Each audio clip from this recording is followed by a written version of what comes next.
तो फिल्म की शुरुआत होती है और हम एक रेस्टोरेंट में बहुत सारे मरे हुए लोगों को देखते हैं। यहाँ पे ऐसा क्या हुआ, ये लोग कैसे मरे, ये जानने के लिए कहानी चली जाती है एक दिन पास्ट में। हम मूवी की मेन कैरेक्टर नैन्सी को देखते हैं जो खेतों में अपना प्रेगनेंसी टेस्ट करती है और उसे रिजल्ट पॉजिटिव मिलता है, जिसकी वजह से वो बहुत ज्यादा डर जाती है क्योंकि अभी उसकी शादी नहीं हुई थी और यह सब उसने प्लान भी नहीं किया था। अब नैन्सी टेंशन में अपने डैड के रेस्टोरेंट में आ जाती है जहाँ खुद वो एक मैनेजर के तौर पे काम करती है। रास्ते में उसकी गाड़ी का पेट्रोल खत्म हो जाता है तो वो बाकी का रास्ता पैदल तय करने का फैसला करती है और तभी उसे साइकिल पे बॉबी मिल जाता है जो उसी के रेस्टोरेंट का एक एम्प्लॉय था। ये लड़का नैन्सी को लिफ्ट देता है और ये लोग होटल पहुंच जाते हैं।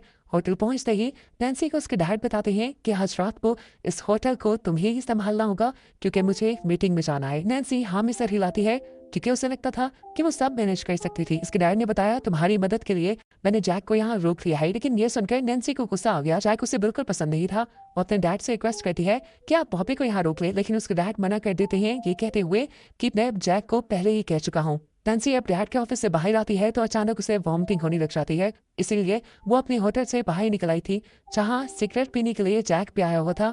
उसकी ऐसी हालत को देखकर वो समझ गया कि नैन्सी प्रेग्नेंट है। वो उससे पूछता है क्या ये राज तुम्हारे डैड को पता है? नैन्सी उसकी बात का कोई जवाब नहीं देती और इतनी ही देर में यहाँ पर उसके डैड भी आ जाते हैं, जिन्हें देखकर वो घबरा गई थी, पर उसके डैड ने उसकी ऐसी हालत पर ध्यान नहीं दिया। वो तो बस जैक को ये कहने आए थे कि तुम्हारे पास जो भी कस्टमर आए तुम उसे अच्छे से डील करना और इस सब में नैन्सी तुम्हारी हेल्प करेगी। नैन्सी से अब रहा नहीं जाता और वो डैड से पूछ ही लेती है कि डैड ऐसी कौन सी मीटिंग है कि आपका जाना इतना जरूरी हो गया? तो उसके डैड ने कह दिया तुम्हारी मौत के मरने के बाद काफी अकेला फील करता हूँ, इसलिए मैंने शादी का फैसला किया है और मैं एक लड़की से मिलने जा रहा हूँ। ये सुनकर नैन्सी की उदासी और भी ज्यादा बढ़ गई। उसे अब अपने डैड को किसी से शेयर करना पड़ेगा। अब नैन्सी और जैक अपने होटल के अंदर आ गए थे। अभी तक तो सब नॉर्मल से रहा था, लेकिन अचानक उनके होटल के बाहर जवान लड़कों का एक गैंग आ गया। ये लड़के उनके होटल के बाहर बहुत ज्यादा बदतमीजी कर रहे थे, बाइक्स को रेस दे रहे थे, शोर मचा रहे थे और उन्होंने बाहर एक खरगोश को भी मार के रखा था। ऐसे माहौल में उनके कस्टमर्स भाग सकते थे। नैन्सी को गुस्सा आया और वो बाहर इनको यहाँ से भगाने के लिए आई। नैन्सी उन्हें धमकी देती है, यहाँ से जाने को कहती है, लेकिन ये ठीक लड़के उसकी बात नहीं मानते और उल्टा उसके पीछे उसी के होटल पे आ जाते हैं और मास्क पहनकर उससे ऑर्डर लेने को कहते हैं। नैन्सी को गुस्सा आ चुका था।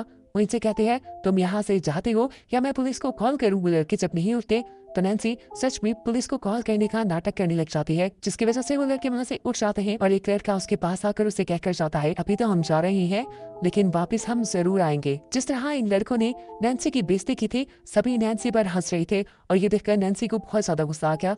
उसने पूरे स्टाफ को बुलाया और सबको बताया कि मैं तुम्हारी मैनेजर हूँ और मेरी इज्जत करना तुम्हारा फर्ज है। वो बताती है कि मेरा ऑर्डर मानना तुम्हारी ड्यूटी है क्योंकि मैं यहाँ की ऑनर हूँ। जिस पर जैक ने कहा कि ये सब तुम्हारे डैड का है ना कि तुम्हारा, इसमें तुम्हारा कोई क्रेडिट नहीं। जैक उससे ये भी कहता है कि तुम्हारे से ज्यादा काफी लोग हम हैं। नैन्सी की गुस्से की इंतहा हो जाती है और वो जैक की इस बदतमीजी पर उसे जॉब से ही निकाल देती है। जैक हैरान हो गया। उसने कहा कि तुम ऐसा नहीं कर सकती, लेकिन नैन्सी ने कहा अब मैं मैनेजर हूँ और मेरे ही ऑर्डर चलेंगे। जैक क्या भी करता उससे मैं यहाँ पर अपना एप्रन उतार कर चला गया। नैन्सी ने ये जो सब कुछ किया था जिस बाप ने आकर किया था उसे समझ नहीं आ रही थी कि उसे हो क्या क्या था। वो वॉशरूम में आती है, अपना मुंह धोती है और अपने आप को रिलैक्स करने की कोशिश करती है।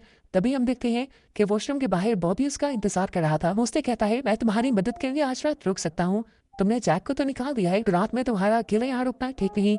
इस पर नैन्सी को और भी ज्यादा गुस्सा आ जाता है। उसे लगता है कि बॉबी इस पर टर्स खा रहा है और इसे दोस्ती करने की कोशिश कर रहा है। वो बॉबी को खड़ी खड़ी सुना देती है कि तुम मेरे टाइप का नहीं हो और मेरे से दोस्तियां बढ़ाने के लिए इस तरह मुझे इम्प्रेस करने की जरूरत नहीं। ये बातें सुनकर आज बॉबी भी बहुत ज्यादा हर्ट हुआ था और वो यहीं पर नैन्सी को छोड़कर चला जाता है। कुछ ही देर में पूरे स्टाफ की शिफ्ट खत्म हो जाती है और नैन्सी इस जगह अकेली रह जाती है। उसे पूरी रात अकेले शिफ्ट करनी थी। नैन्सी पहले यहाँ की सफाई करती है और उसके बाद कस्टमर न आने पर अपने डैड से कॉल पे बात करने लग जाती है। कॉल पर उसने अपने डैड को बताया कि वो जैक को फायर कर चुकी है। उसके डैड भी हैरान हो जाते हैं। नैन्सी उससे कहती है वो मेरी बिल्कुल रिस्पेक्ट नहीं कर रहा था और उसने सबके सामने मेरी बेइज्जती की, मैं क्या करती। अब उसके डैड परेशान हो गए थे क्योंकि नैन्सी पूरी रात अकेले रहने वाली थी। वो उससे पूरी रात अलर्ट रहने को कहते हैं और कोई भी प्रॉब्लम होने पर उन्हें कॉल करने को कहते हैं। नैन्सी को तो कोई डर नहीं था। उसने म्यूजिक प्ले किया और एंजॉय करते हुए यहाँ पर दोबारा काम करना शुरू कर दिया, लेकिन ये एंजॉयमेंट तब तक ही था जब तक उसने अपने होटल के बाहर उसी गैंग को नहीं देखा जो आज दोपहर में आया था।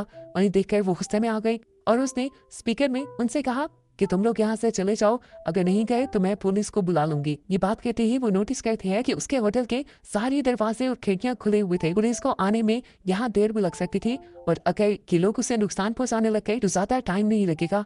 यही सोच आते ही उसने सारे खिड़कियां दरवाजे बंद करना शुरू कर दिए। ये सब बंद करने के बाद वो जल्दी से पुलिस को कॉल करती है और बताती है कि बाहर बाइकर्स का एक गैंग है जो मुझे यहाँ तंग कर रहा है। पुलिस वाले उसकी मदद के लिए एक इंस्पेक्टर भेजने की बात करते हैं। वो नते ही उसे अपने होटल की चारों तरफ से जोर जोर से दरवाजा बजाने की आवाज आने लगी थी। वो डर गई थी। वो एक काउंटर के नीचे छुप गई। काफी देर नॉक होने के बाद अचानक से वो नॉक होना बंद हो गई। नैन्सी को कुछ सुकून मिला और एकदम से दोबारा उसके दरवाजे पे किसी ने नॉक किया। वो ठहर गई। चुपके से उसने काउंटर से उठ के बाहर देखा तो बाहर शेरिफ यानी पुलिस ऑफिसर आए थे, जिसके लिए जाकर उसने फौरन से दरवाजा खोल दिया। यहाँ पर आते ही ऑफिसर उसे कहते हैं कि मुझे इस जगह की पूरी जांच करनी होगी। वो इस जगह की तलाशी अच्छी तरह लेते हैं, लेकिन नैन्सी के अलावा उन्हें यहाँ पर कोई नहीं मिलता। यहाँ पर तो दूर उन्हें होटल के बाहर भी कोई नहीं नजर आता। इस जगह को चेक करने के बाद वो पुलिस में रिपोर्ट करता है कि उसे तो यहाँ पर कोई खतरा नहीं नजर आया। हो सकता है कि ये लड़की का वहम हो और उसका डर दूर करने के लिए वो कुछ देर के लिए यहाँ लड़की के साथ रुक रहा है। इसके बाद वो नैन्सी से अपने लिए कॉफी बनाने को कहता है और वहीं बैठ जाता है।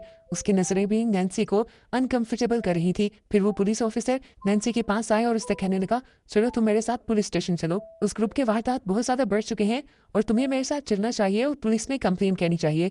अभी वो उसे घसीटते हुए साथ लेके ही जा रहा था कि एकदम से पीछे से उसी गैंग के लड़कों ने आकर शेरिफ के ऊपर हमला कर दिया और कुछ ही देर में उसे जान से मार दिया। नैन्सी ये देखकर बुरी तरह घबरा गई। अपनी जान बचाने के लिए वो गिराज में जाकर छुप गई थी। वो बहुत ज्यादा डर चुकी थी। समझ नहीं आ रहा था कि वो किसी को मदद के लिए बुलाए तो बुलाए कैसे।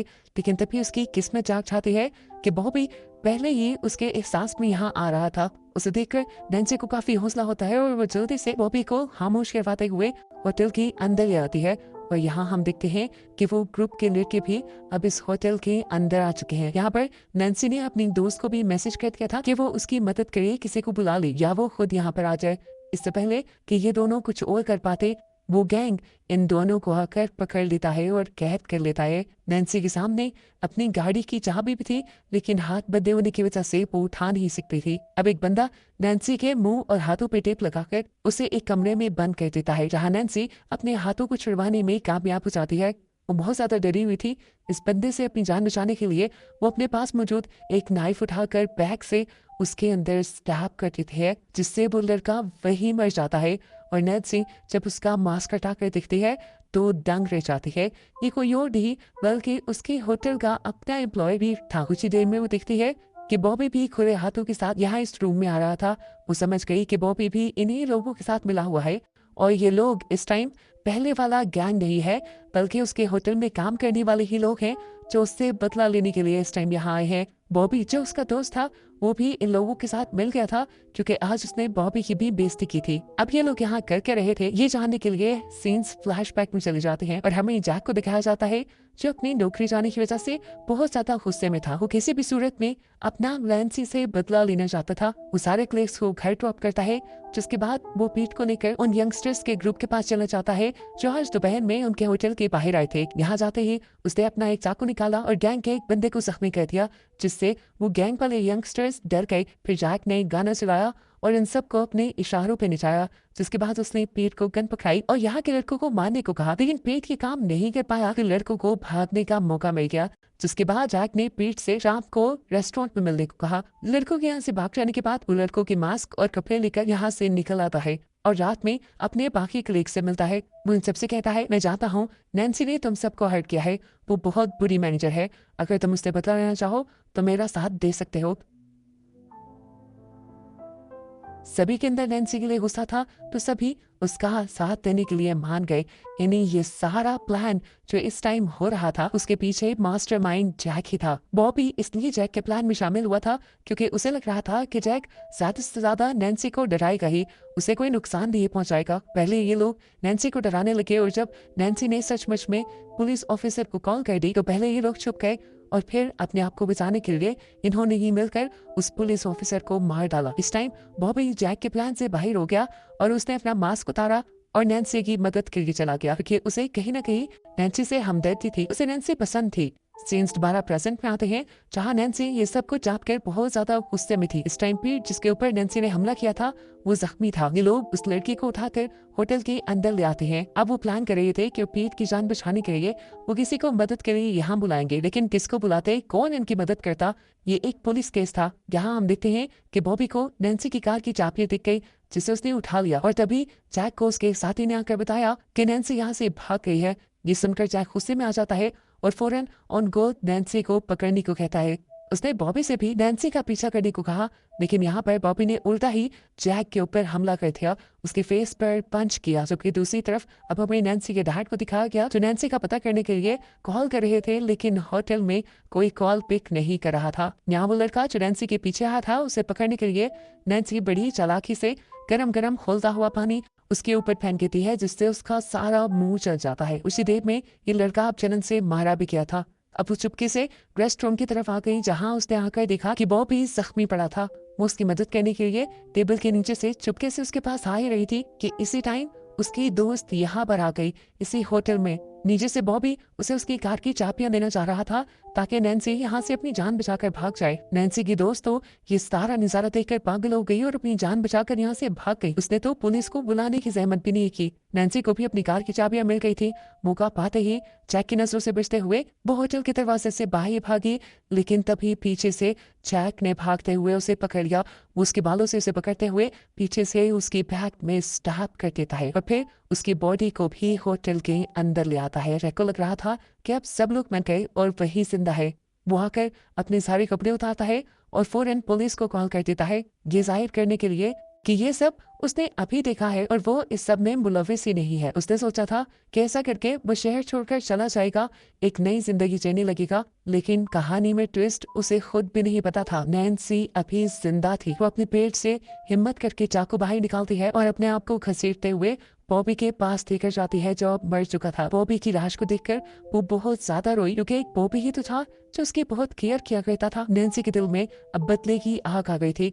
उसने हिम्मत की और जाकर अपनी गाड़ी में बैठ गई। वो ड्राइव करते हुए आई जैक के घर। उसने जैक का दरवाजा नॉक किया। इस टाइम जैक को किसी के अपने घर आने की उम्मीद नहीं थी। उसने दरवाजा खोल के देखा तो वहाँ नैन्सी थी और नैन्सी ने बिना वक्त ज़ाया किए अपने हाथ में पकड़ा हुआ चाकू उसकी गर्दन में स्टैब करते हुए उसे मार डाला और अपना बदला लिख लिया। उसके जिस्म में अब खुद हिम्मत बहुत कम रह गई थी। वो अपने आप को घसीटते हुए 2-4 कदम ही आगे लेकर गई और वहीं पर गिर गई। इस टाइम उसे अपनी मॉम याद आ रही थी। अचानक उसके करीब एक कार रुकती है जिसमें से उसके डैड उसके पास आते हैं। उन्होंने करीब ही नैन्सी की कार देख ली थी, इसलिए वो यहाँ आए थे। अपनी बेटी की ऐसी हालत देखकर वो परेशान हो जाते हैं और उससे कहते हैं, हिम्मत करो, मैं तुम्हें डॉक्टर के पास ले जाऊंगा, तुम्हें कुछ नहीं होगा। लेकिन नैन्सी यहाँ उन्हें रिलैक्स करती है और उन्हें सच्चाई बताती है कि मैं प्रेग्नेंट हूँ। और बस यही बताते हुए ये कहानी यहाँ खत्म हो जाती है।